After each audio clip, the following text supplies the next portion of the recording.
Assalamualaikum warahmatullahi wabarakatuh. Yang terhormat Bapak Dr. Isnarto MSI serta teman-teman yang berbahagia. Perkenalkan, nama saya Ratri Rahayu. Pada kesempatan kali ini saya akan memaparkan materi mengenai konstruktivisme sosial sebagai filsafat matematika. Selain itu, saya juga akan menampilkan implementasinya di dalam pembelajaran matematika. Yuk, saksikan video ini hingga selesai. Konstruktivisme sosial sebagai filsafat matematika. Nanti ada 5 materi yang akan saya sampaikan di dalam video ini. Yang pertama adalah konstruktivisme sosial, yang kedua adalah pengetahuan objektif dan subjektif konstruksi sosial, yang ketiga konstruktivisme sosial sebagai pengetahuan objektif, yang keempat adalah pengujian kritis terhadap proposal, dan yang kelima adalah implementasi konstruktivisme sosial dalam pendidikan matematika. Kita ke bagian yang pertama, yaitu konstruktivisme sosial. Untuk menggambarkan pengetahuan matematika sebagai konstruksi sosial, ada 3 hal yang perlu kita ketahui. Yang pertama adalah dasar pengetahuan matematika adalah pengetahuan linguistik, kesepakatan, dan aturan. Yang kedua adalah proses sosial interpersonal diperlukan untuk mengubah pengetahuan matematika subjektif individu dapat diterima sehingga menjadi pengetahuan objektif setelah dipublikasikan. Yang ketiga, objektivitas itu sendiri akan dipahami sebagai sosial. Konstruktivisme sosial adalah pengembangan dan perpaduan pandangan matematika konvensionalisme dan kuasi-empirisme dalam struktur kognitif siswa berdasarkan pengalaman dari siswa. Kemudian, ada tinjauan tentang konstruksi sosial. Fokus utama dalam konstruksi sosial adalah asal-usul pengetahuan matematika dibandingkan dengan pembenarannya. Pengetahuan matematika yang baru dihasilkan bisa berupa pengetahuan subjektif atau objektif yang dapat memberikan ciri khusus pada konstruktivisme sosial dengan cara menganggap keduanya yaitu sebagai bentuk pengetahuan dan menghubungkan keduanya di dalam siklus yang bersifat kreatif. Kemudian ada 7 asumsi yang mendukung catatan konstruktivis sosial untuk penciptaan pengetahuan. Yang pertama adalah seorang individu memiliki pengetahuan subjektif tentang matematika. Berpikir secara matematis dari seseorang, baik itu proses, produk, maupun pengetahuan matematika adalah pengetahuan atau pikiran yang bersifat subjektif. Kemudian individu tersebut menggunakan pengetahuan matematika yang unik tadi untuk membangun pengetahuannya sendiri, sehingga produk matematika yang dihasilkan akan bersifat unik, kreasi dari pengetahuan matematika subjektif yang baru. Kemudian yang kedua adalah publikasi diperlukan, tetapi dia tidak cukup agar pengetahuan subjektif dapat menjadi pengetahuan objektif matematika. Nah, langkah pertama atau syarat-syarat untuk pengetahuan subjektif dapat menjadi pengetahuan objektif. Yang pertama adalah dia harus dapat dinyatakan secara fisik, baik berupa media cetak, elektronik, tertulis, atau kata-kata yang dapat diucapkan. Di sini pengetahuan dipahami tidak hanya meliputi pernyataan, tetapi juga pembenaran, dan biasanya dituliskan di dalam bukti informal. Kemudian yang ketiga adalah melalui penerbitan heuristik Lakatos, pengetahuan menjadi pengetahuan objektif matematika. Matematika terpublikasi adalah subjek untuk dicermat dan dikritik oleh orang lain mengikuti heuristik Lakatos pada tahun 1976. Yang mana dalam hasil reformulasi dan penerimaan sebagai pengetahuan objektif matematika itu dapat diterima secara sosial. Penerapan yang sukses di heuristik ini cukup untuk penerimaan sebagai pengetahuan matematika objektif, meskipun pengetahuan itu selalu menyisakan tantangan yang terbuka. Kemudian yang keempat, heuristik ini tergantung pada kriteria objektif. Nah, selama mempelajari asal-usul pengetahuan matematika, kriteria objektif memainkan bagian yang penting, baik dari Logika otonomi Lakatos untuk penemuan matematika dapat dipahami secara filosofis, bukan secara historis. Nah, kriteria ini digunakan dalam tinjauan kritis terhadap pengetahuan matematika dan termasuk berbagi inferensi gagasan yang valid dan asumsi metodologis dasar lainnya. Yang kelima, kriteria objektif untuk mengkritik pengetahuan matematika yang terpublikasi didasarkan pada pengetahuan objektif bahasa seperti matematika.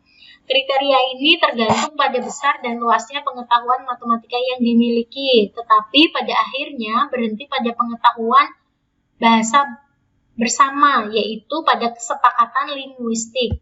Nah, artinya jika diterima secara sosial, oleh karena itu pengetahuan tersebut dikatakan bisa bersifat objektif. Yang keenam adalah pengetahuan subjektif matematika yang diinternalisasikan secara luas akan dapat merekonstruksi pengetahuan kognitif. Tahap utama dalam siklus penciptaan matematika adalah internalisasi, yaitu representasi subjektif dari dalam, yaitu matematika objektif dan pengetahuan linguistik. Melalui pembelajaran bahasa dan representasi inti matematika dari pengetahuan ini, termasuk aturan yang terkait, batasan, dan kriteria dibangun. Hal ini membolehkan baik penciptaan matematika subjektif maupun partisipasi dalam proses mengkritisi dan mereformulasikan pengetahuan matematis. Yang ketujuh yaitu kontribusi individu dapat melakukan restrukturisasi atau reproduksi pengetahuan matematika yang baru. Berdasarkan pengetahuan subjektif matematika, maka secara individu berpotensi melakukan kontribusi ke dalam wadah pengetahuan objektif. Artinya, individu dapat menambahkan, kemudian merestrukturisasi atau hanya memproduksi pengetahuan matematika yang sudah ada. Kemudian ada beberapa masalah yang muncul dari konstruksi sosial. Yang pertama adalah identifikasi objektivitas sosial atau diterimanya secara sosial. Untuk mengidentifikasi objektivitas objek atau kebenaran matematika yang tetap dan abadi dengan sesuatu yang bisa berubah-ubah dan terbuka seperti pengetahuan yang diterima sosial, pada awalnya kelihatan sangat bermasalah. Kemudian masalah berikutnya yaitu mengenai masalah kedekatan konstruktivisme sosial pada sosiologis atau empiris lainnya di dalam menguraikan matematika. Karena konstruktivisme sosial ini bersifat kuasi empiris dan memiliki tugas menguraikan hakikat matematika yang bersifat praktis di dalam bentuk deskriptif sepenuhnya, maka batas antara matematika dan disiplin lainnya itu masih terasa sangat lemah. Ada bagian yang kedua yaitu pengetahuan objektif dan subjektif matematika. Di sini akan dibahas yang pertama yaitu hakikat pengetahuan objektif dan subjektif. Pengetahuan subjektif diartikan sebagai pengalaman sadar kita terhadap dunia, yaitu kemampuan berpikir secara matematis dari seseorang. Sedangkan pengetahuan objektif diartikan sebagai produk-produk dari pikiran manusia seperti teori-teori yang telah diterbitkan atau dipublikasikan yang merupakan kesepakatan atau aturan bersama di dalam pemakaian bahasa. Ini ada gambar contoh dari perbedaan pengetahuan objektif dan subjektif. Ada 3 orang anak, mereka melihat sebuah pohon. Nah, anak yang pertama melihatnya sebagai sebuah pohon. Anak yang kedua melihatnya sebagai apel. Oh, ini pohon yang berbuah apel. Maka di pengetahuan subjektif atau interpretasi subjektifnya dia melihatnya sebagai apel. Nah, anak perempuan yang ketiga nih melihat pohon tersebut sebagai uang. Oh, ini pohon ini bisa menghasilkan uang. Nah, kemudian dari objek atau realitas objektivitas ini adalah sebuah pohon. Nah, maka pengetahuan objektif ini merupakan produk-produk dari pikiran-pikiran manusia. Kemudian ada peranan pengetahuan objektif di dalam matematika. Matematika yang terpublikasi yaitu matematika yang dinyatakan secara simbolis dalam wilayah publik, memiliki potensi menjadi pengetahuan objektif. kesepakatan-kesepakatan dan aturan-aturan yang diklaim mendukung pengetahuan matematika, termasuk logika. Mereka memberikan dasar definisi logis dan matematika sebagaimana dasar untuk aturan-aturan dan aksioma-aksioma dari logika dan matematika. Sedangkan peranan pengetahuan subjektif di dalam matematika yaitu dia diperlukan untuk menjelaskan asal-usul pengetahuan matematika yang baru, tetapi juga harus sesuai dengan teori yang sudah diusulkan, penciptaannya kembali dan keberlanjutannya di dalam keberadaan pengetahuan. Dari penjelasan konstruktivis sosial, pengetahuan subjektif adalah apa yang melanjutkan dan memperbarui pengetahuan, apakah itu matematika, logika, maupun bahasa. Jadi, pengetahuan subjektif memainkan bagian inti di dalam membahas filsafat matematika. Nah, materi yang ketiga yang akan saya bahas yaitu konstruktivisme sosial sebagai pengetahuan objektif. Konstruktivisme sosial memberikan pengetahuan yang objektif bagi matematika, di mana konstruktivisme sosial itu memandang matematika dapat dibenarkan jika mampu mendemonstrasikan objektivitas dari pengetahuan matematika maupun fakta yang memang disepakati oleh pengetahuan yang ada sebelumnya. Objektivitas matematika, nah karena konstruktivisme sosial ini merupakan filsafat yang mendukung atau diciptakan dari falibilitas yang menjadi asumsi pokok konstruktivisme sosial, maka fakta menunjukkan bahwa objektivitas pengetahuan matematika dan objek matematika adalah ciri yang dapat diterima secara luas dan dapat dijelaskan peruntukannya oleh filsafat matematika apapun. Objektivitas matematika ini terdiri dari dua, yaitu pengetahuan dan objek matematika, di mana keduanya harus memiliki keberadaan otonom atas adanya kesepakatan intersubjektif dan yang tidak tergantung pada pengetahuan subjektif sembarang individu. Kemudian ada dasar linguistik dari objektivitas di dalam matematika. Yang pertama adalah klaimnya adalah objektivitas pengetahuan matematika ini didasarkan pada pengetahuan bersama bahasa alami. Yang kedua, pengetahuan objektif diidentifikasi dengan sekumpulan proposisi atau pernyataan yang secara linguistik menyatakan bangunan pengetahuan. Bahasa alamiah kita sebenarnya itu sudah menyatakan matematika secara informal sebagai bagian. Misalkan istilah-istilah persegi, lingkaran, nol, sama dengan, bentuk, bilangan, lebih dari, kurang dari, himpunan, dan lain sebagainya. Nah, kita sebenarnya tidak merasa bahwa matematika itu digunakan di dalam kehidupan sehari-hari. Misalkan, jika Anda mau ditanya, apa bunyi tepukan dari satu tangan? Kalau kita melakukan tepuk tangan, tentunya kita akan menggunakan dua tangan kita untuk menepuk. Kemudian akan muncul bunyi. Nah, jika satu tangan adalah setengah dari dua tangan kita, maka apakah dapat diasumsikan bahwa bunyi tepukan dari satu tangan adalah setengah dari bunyi tepukan dari dua tangan? Nah, itu yang akan menjadi dasar linguistik dari objektivitas pada matematika. Bahasa alami kita ini bahkan jadi bahasa matematika secara informal, kaya dengan aturan matematika implisit, makna, dan konvensi atau kesepakatan.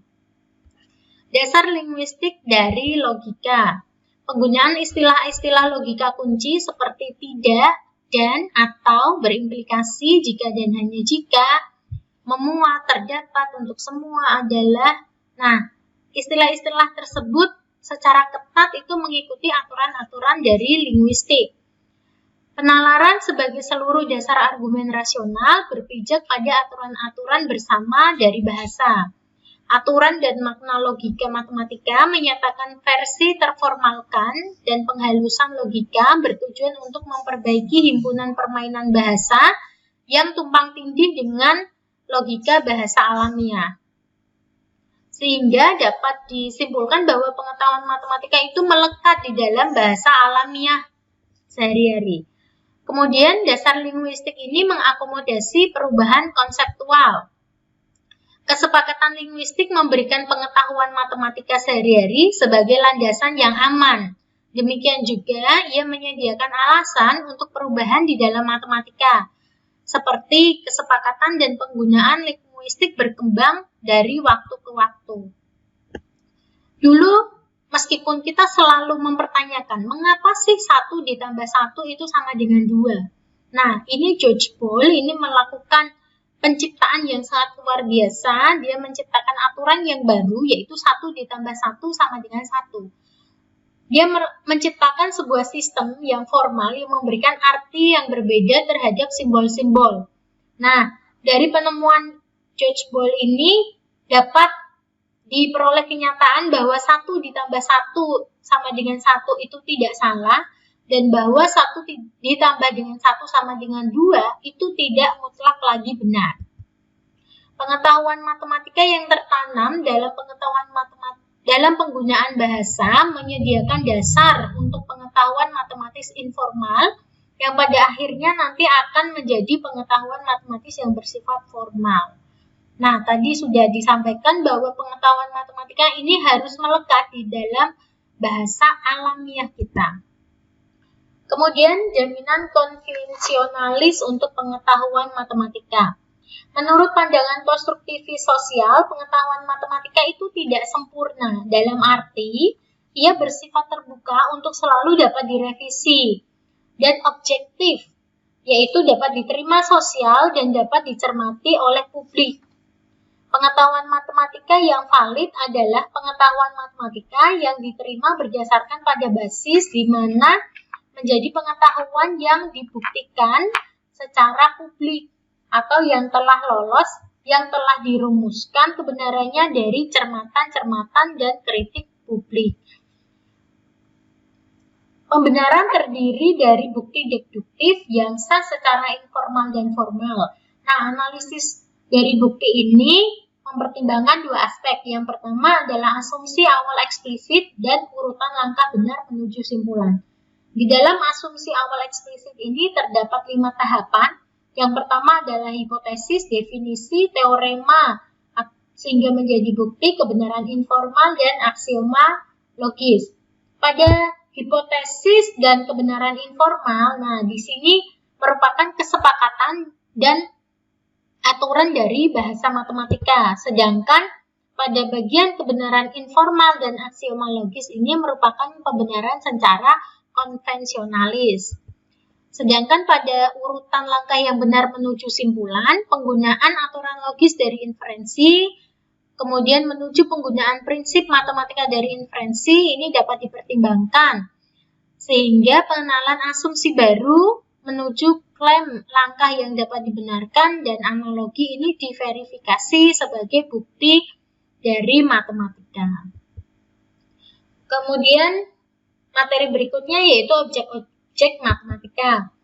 Tujuan definisi matematika dan kebenaran menentukan aturan-aturan dan menentukan properti objek matematika. Objek matematika mewarisi kepastian, yaitu kestabilan definisi dari objektivitas pengetahuan matematika yang pada gilirannya memerlukan hal yang baru, yang permanen bagi mereka sendiri dan beserta tujuan keberadaannya. Pandangan konstruktivis sosial adalah bahwa objek-objek matematika adalah konstruksi sosial atau artefak-artefak budaya. Pandangan konstruktivis sosial adalah entitas matematika tidak lebih permanen dan bertahan lama substansi diri daripada konsep-konsep universal yang lain. Asal-usul pengetahuan matematika. Nah, matematikawan memanfaatkan konsep-konsep dan metode dari satu teori matematika yang lain, kemudian mengatur untuk membangun hubungan antara 2 teori yang sebelumnya terpisah. Jadi ada konsep-konsep lama yang sudah diusulkan atau ditemukan oleh ahli-ahli matematika sebelumnya, kemudian matematikawan ini bertugas untuk membangun hubungan antara 2 teori sebelumnya. Kemudian, pekerjaan semacam ini menyebabkan hubungan struktural yang baru yang akan dibentuk antara bagian-bagian terpisah dari matematika. Proses ini dinamakan restrukturisasi matematika. Nah, ini akan cukup berpengaruh terhadap kedua teori yang dikerjakan ulang, kemudian dirumuskan kembali dan dibuat secara lebih dekat bersama-sama. Kemudian teori matematika yang baru ini dikenalkan. Nah, dikenalkan, kemudian dikenalkan kepada publik yang lain mengenalkan teori-teori yang lain, kemudian teori-teori ini bersatu menjadi teori matematika yang lebih kompleks. Penerapan pengetahuan matematika. Nah, bagi kecukupannya, konstruktivisme sosial harus memperhitungkan efektivitas yang tidak masuk akal di dalam sains. Hal ini dapat menjelaskan penerapan matematika pada dua alasan. Yang pertama adalah matematika didasarkan pada bahasa alamiah empiris, dan yang kedua adalah semi-empirisme matematika yang berarti tidak begitu berbeda dari pengetahuan yang lain.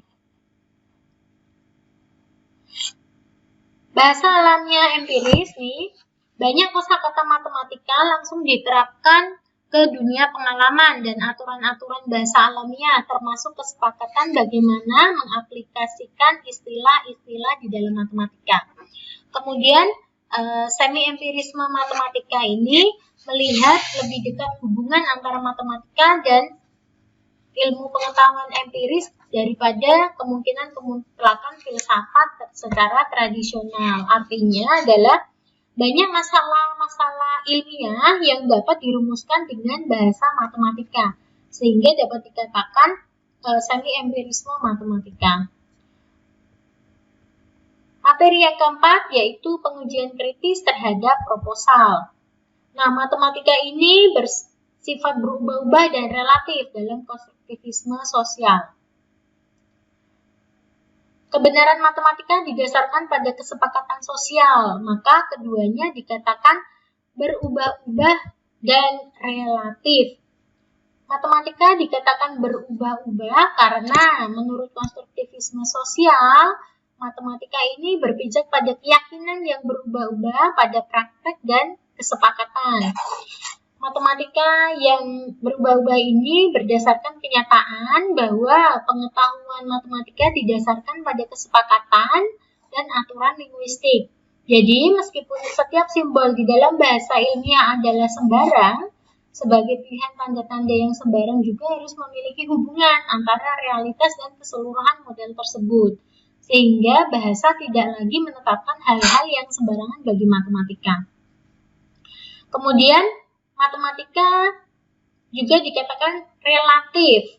Nah, dikatakan relatif ini karena dengan mengadopsi secara objektif definisi konstruktivisme sosial, maka akan membuka tuduhan relativisme. Artinya, hanya pengetahuan dari kelompok tertentu berlaku pada waktu tertentu. Matematika bukan hanya memiliki kaki yang berakar pada realitas, tetapi bagian atasnya harus bertahan pada prosedur yang ketat dengan pembenaran publik dan kritik berdasarkan penerapan secara menyeluruh dari prinsip-prinsip. Konstruktivisme sosial juga menghasilkan bahasa alamiah yang unik. Konstruktivisme sosial menggunakan pembenaran konvensionalis untuk matematika pengetahuan.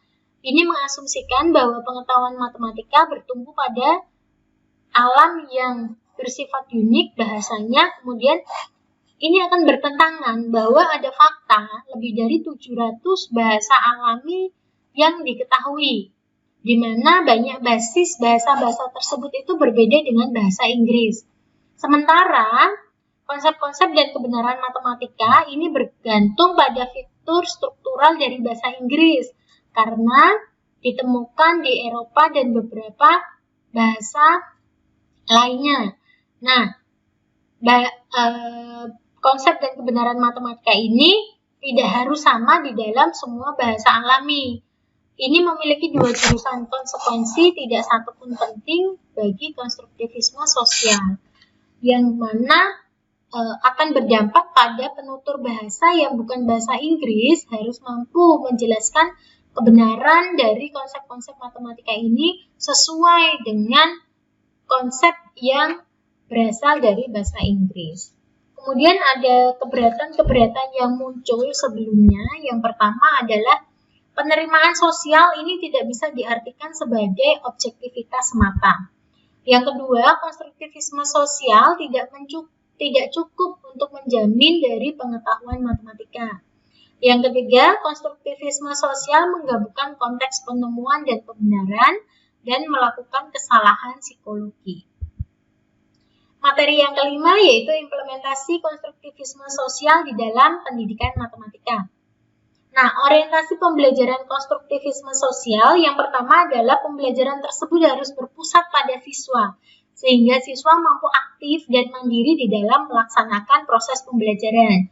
Guru hanya bersifat sebagai fasilitator. Yang kedua yaitu belajar matematika artinya membentuk pemahaman. Pemahaman atau pengetahuan dibangun sendiri oleh siswanya sesuai dengan pengetahuan yang sebelumnya yang ia miliki. Teori belajar yang berlaku yaitu teori belajar Vygotsky, yaitu menekankan pada prinsip kerjasama saling bertukar pendapat antara siswa di dalam proses pembelajarannya. Contoh pembelajaran konstruktivisme. Nah, sebelumnya siswa itu sudah mengetahui atau memiliki konsep mengenai perkalian distributif. Yang pertama, misalkan kita memberikan soal ke siswa. Mengapa A ditambah B dikali 2 itu sama dengan A dikali 2 ditambah B dikali 2? Tentunya siswa akan bisa menjawab karena dia memiliki pengetahuan ini sebelumnya.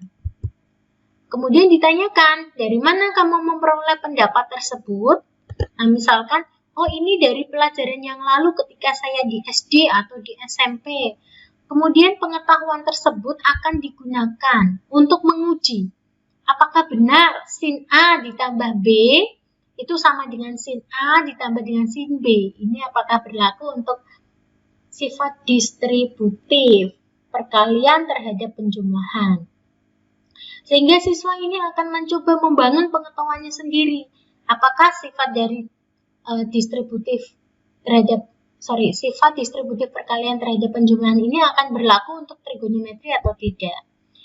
Ada beberapa tahapan di dalam melaksanakan pembelajaran konstruktivisme. Yang pertama adalah persepsi, di mana siswa mengingat kembali materi-materi sebelumnya.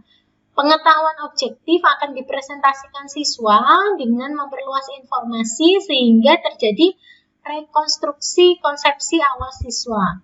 Kemudian ada tahapan eksplorasi, di mana konsepsi awal dari hasil rekonstruksi tadi merupakan pengetahuan subjektif. Tahap yang ketiga yaitu siswa melakukan diskusi untuk menemukan, kemudian membangun pemahaman, berdiskusi antar siswa untuk mencocokkan apa sih yang kalian peroleh, konstruksi pengetahuan subjektif yang baru apa sih. Nah, guru di sini tidak boleh memberikan informasi atau memberikan pengetahuan itu secara langsung, tetapi guru bersifat sebagai fasilitator. Nah, pada tahap pengembangan dan aplikasi ini, siswa mempresentasikan penemuannya, kemudian guru memberikan penguatan. Hasil atau simpulan dari presentasi dan penguatan dari guru ini artinya siswa memperoleh pengetahuan yang baru. Nah, ada 4 kelebihan dari pembelajaran konstruktivisme di dalam matematika. Yang pertama, dia dapat meningkatkan prestasi, motivasi, dan aktualisasi diri siswa, sehingga dia itu percaya bahwa saya itu memiliki kemampuan untuk melakukan pemikiran atau saya mampu berpikir secara matematis. Yang kedua, dapat mengurangi miskonsepsi karena konsep yang diberikan itu dibangun sendiri oleh siswa dan ada konfirmasi dari guru, sehingga miskonsepsi ini akan dapat dicegah. Kemudian yang ketiga, mampu meningkatkan aktivitas siswa seperti yang saya sudah sampaikan tadi. Banyak sekali aktivitas yang persentasenya itu lebih kepada aktivitas dari siswa daripada oleh guru. Nah, pembelajaran yang dilakukan secara aktif oleh siswa ini akan menghasilkan pembelajaran yang bermakna, di mana pengetahuan ini akan bertahan lebih lama dibandingkan dengan pengetahuan jika hanya diberikan oleh guru. Itu yang dapat saya sampaikan. Terima kasih telah menonton video ini. Kita berjumpa lagi di video-video berikutnya. Wabillahi taufiq wal hidayah. Wassalamualaikum warahmatullahi wabarakatuh.